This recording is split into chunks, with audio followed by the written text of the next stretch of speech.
But I'd also like to say thank you for everyone for showing up and supporting us, and also everybody who's in the writing workshop. It's really been inspiring to read your works and have you read mine, and I think it's just a fantastic thing, and I'm really proud to be a part of it. So this piece that I'm going to read is it's a work in progress, and it's actually probably going to be a longer piece, but this is what's there right now. So, Breedlove stepped through the door of the airplane and was immediately accosted by the chill that filled the jetway because he was still in his tourist getup.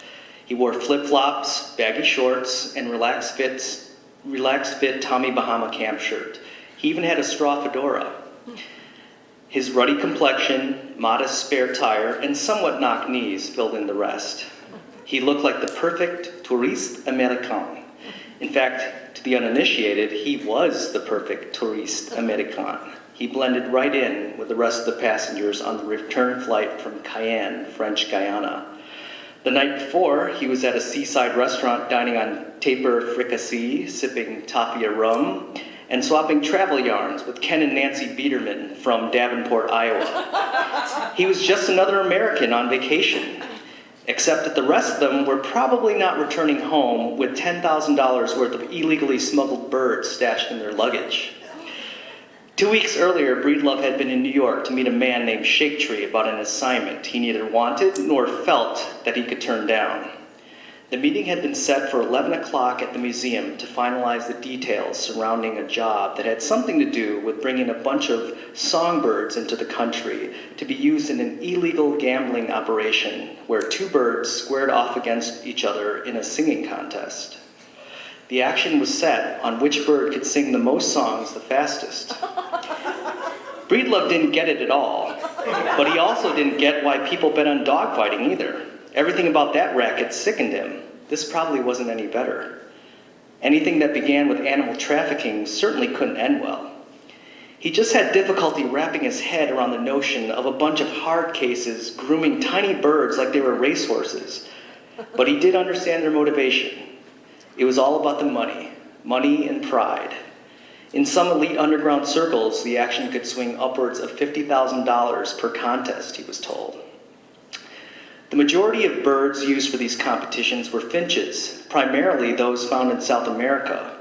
As it was in racehorsing, the quest to own a champion specimen was the goal of everyone that had a stake in the game.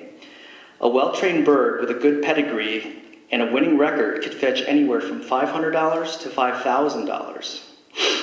Breedlove had arrived at the designated meeting spot an hour early because you could never be too careful when dealing with a character like Shake Tree. So at 10 a.m., he found himself meandering through a visiting photography exhibit at the museum. Time magazine's The 100 Most Influential Photographs Ever Taken. He had stopped at an aerial photograph of the U.S. bombing of Nagasaki in World War II, taken just after the bomb had detonated. The atomic cloud seemed to rise above the non-life-threatening clouds in the sky, spooling up its ferocious energy. It illustrated perfectly the unfathomable power of nature when perverted by the hands of man. The image was taken by Lieutenant Charles Levy, a bombardier on a mission support plane. When asked about it, Lieutenant Levy had described the explosion and resulting mushroom cloud as having many different colors and looking like coffee boiling. He also said it looked alive.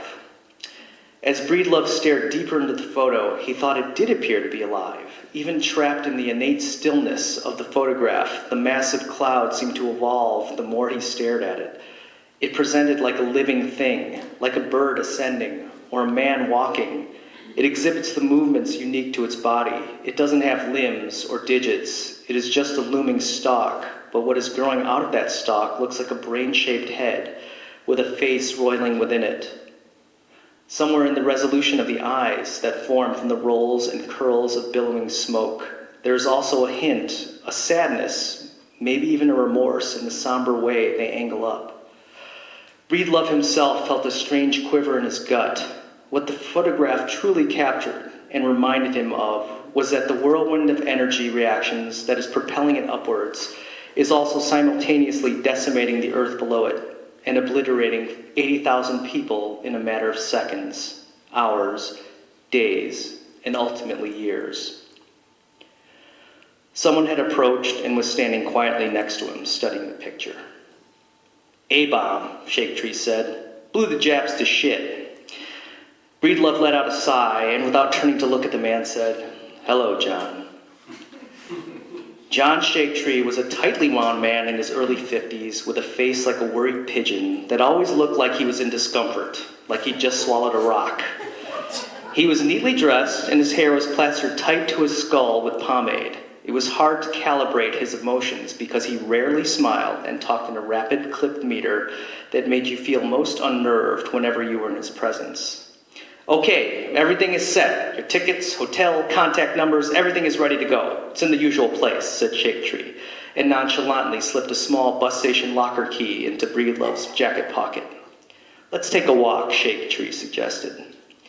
They casually moved about the gallery, occasionally stopping at a photograph, gesturing at it, and nodding their heads as two people might do if they were actually there to admire the art. Breedlove learned that the people Shake Tree was dealing with on the South American side had an arrangement with a chieftain of an indigenous tribe that lived in the interior of the Guyanan rainforest. The tribe allowed the procurement of the birds in their native territory in exchange for goods and protection from development interests looking to wreck their tribal homeland. The handlers on the other side then moved the birds out through French Guiana using channels established by a corrupt political element there. Shake Tree emphasized that this was more than Breedlove needed to know, and he was only telling him this as a courtesy, and that he should just keep his fucking head down and follow any instructions to the letter. You don't want to mess with any of these people, I'm telling you, he said. Guys go in, they mess around, they try and grow a brain, they don't come back. You hear what I'm saying. They arrived at a wall-sized print of the famous shot by Neil Leifer of Muhammad Ali standing over a prone Sonny Liston, taken just after a vicious right hand had sent Liston to the canvas. Ali is frozen in the moment, taunting Liston with face and body. Get up, sucker! The blazing overhead lights and smoke-filled arena set a backdrop for what would eventually capture the tumultuous climate of the 60s, where the brash, poetic physicality of Ali would become an overture to race and politics as he stood towering over Liston amidst a sea of white faces. Head down to the letter. I'm all about that, Breedlove said. After he left the museum, Breedlove took the B train to Columbus Circle, transferred to the A, and rode that to 175th Street.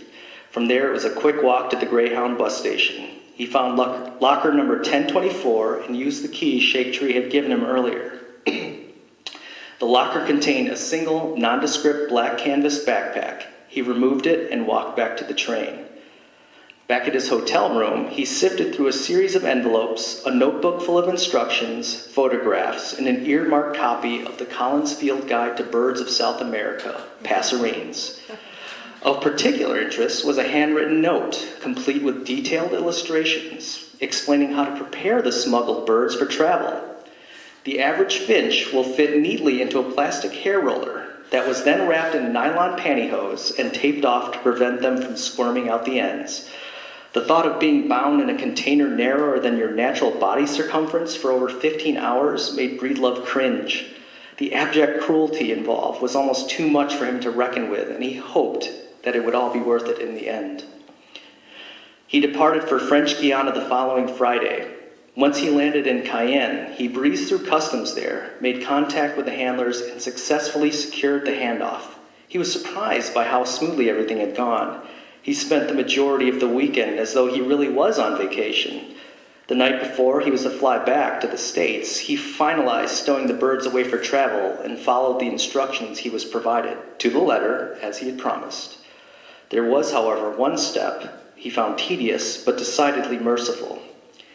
These birds were so sought after because of their remarkable gift of song. So naturally, it was a huge concern to all parties involved that the birds might get vocal during the long flight.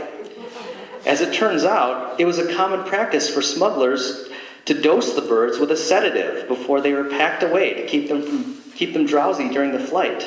The birds had each been administered a small drop of rum before they were placed in their plastic prisons to keep them quiet. It was a horrible ordeal, and Breedlove himself needed a man-sized eyedropper full of rum to make the whole disgusting affair bearable. The smuggler's tradecraft proved effective, however, and to Breedlove's relief, the birds were silent the entire trip. He was able to relax for a few hours. But now that he was back on home soil, he felt a creeping panic as he marched towards the customs area. He needed to calm his nerves and steel himself for the inevitable encounter with the customs agent. When he arrived at customs, he parked himself in a queue of travelers. He felt his feet sweating in his hot shoes. He wondered if they intentionally get the temperature up in this area to turn the screws on the nervous, guilty people traveling with contraband. Slowly, the line moved, and he inched closer and closer to the final hurdle. All he needed to do was to clear customs here at home. He prayed that he would draw the proverbial long straw and that the agent standing between him and freedom would give him a second thought and wouldn't give him a second thought and move him right on through. The line advanced and the custom agent waved him up and asked him for his passport. There was something about this man that Breedlove found immediately unsettling. It was the way his narrow face, profound lack of chin, and long stringy beard drew to a point that made him look like he had a proboscis. He looked like a gnat. His eyes were buried behind dark circles. He was wire-thin. His tiny body seemed suspended inside the stiff form of his starched shirt like it was an exoskeleton. Yes, this man was definitely an insect, and Breedlove hated bugs almost as much as he hated dealing with customs agents. The gnat man took his passport and brought it right up to his bug face. He stared at it for a long time and then shifted his eyes to Breedlove, back to the passport, back to Breedlove, who thought now he might be clenching his jaw too much. Breedlove had a habit of singing or humming to himself when he got nervous, too. He began unconsciously singing something he'd heard on one of the in-flight radio stations. He sang the tune so far under his breath, he couldn't tell if it was audible to anyone around him or not. She's got eyes of the bluest skies, and if they thought of rain. The gnat looked up from the passport and twitched his proboscis as if he sensed a strange disturbance in the air. Breedlove pretended to look disinterested, staring absently at a large painting on the wall that said "Welcome" in a multitude of languages and scripts. The agent studied the customs form Breedlove had filled out on the plane. Breedlove could feel his lips moving almost imperceptibly. Whoa, oh, oh, oh, sweet child of mine. Gnatman looked up again and raised an eyebrow. So you have nothing to declare? Nothing but a backpack full of drunk finches wrapped up like ho-hos that I'm trying to smuggle out of the country? Breedlove thought to himself. No, yes, nothing to declare. After a long stare, the agent handed Breedlove's passport back to him and said, "Welcome home, Mr. Meyerson." Breedlove thanked him and quickly shuffled out of the customs area and headed towards the baggage claim. His arms were tingling from the adrenaline, but he felt a palpable relief wash over him as he strode through the terminal. The voice of Axl Rose stormed around in Breedlove's head, who muttered to himself, "Where do we go? Where do we go? Where do we go now?" Thank you.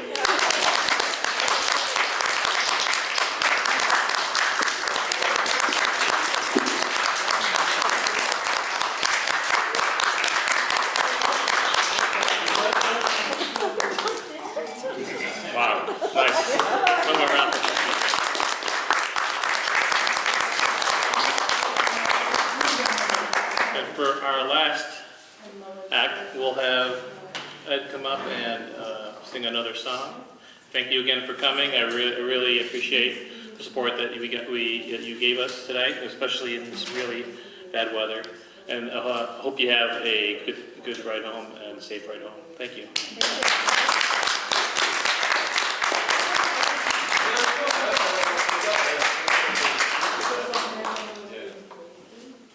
That was great, Chris.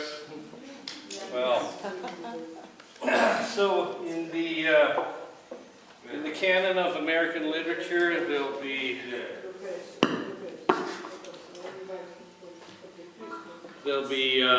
Tom Sawyer, Holden Caulfield, and then Breedlove.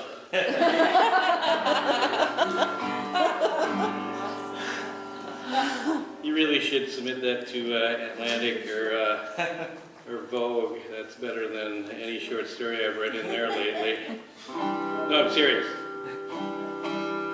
If those losers won't take it, I guess you can slum with us at Rickshaw. There's always rickshaw, There's always, I guess. no, Rickshaw has over the years published some really great, some people who have gone on and had amazing careers in literature, so we're the launching point. So, Alright. is that right, Alex? Yeah. So, I think it was last month, my wife Jennifer announced that she had a crush on a Starbucks guy. That's a little exaggerated. So her knitting groups goes to Starbucks every Thursday, and there's a guy there who looks like Charlie Hunnam. You know that guy?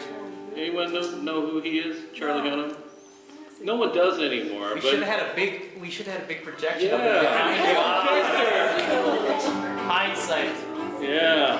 But he's a British actor who played an American as the lead in Sons of Anarchy. So that guy. So now he works at Starbucks in Des Plaines. And you can go see him there. He's over at Mannheim. He's at the Lee Mannheim Starbucks over across from the Allstate Arena. But this is, when she came home and told me this, I was playing Black Hole Sun because I miss Chris Cornell. And so that information and Black Hole Sun mashed up together and became this song. Sorry, Chris.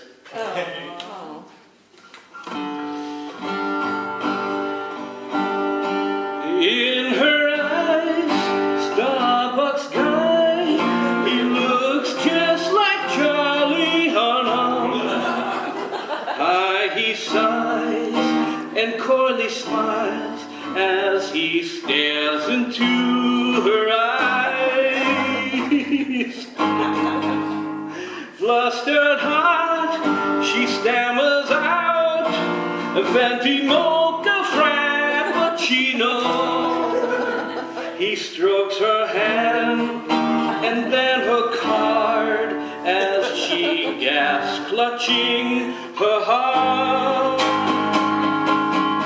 Starbucks guy, don't you come and take away my wife. Starbucks guy, don't you come, don't you come, don't you come. You guys can sing along with that chorus there.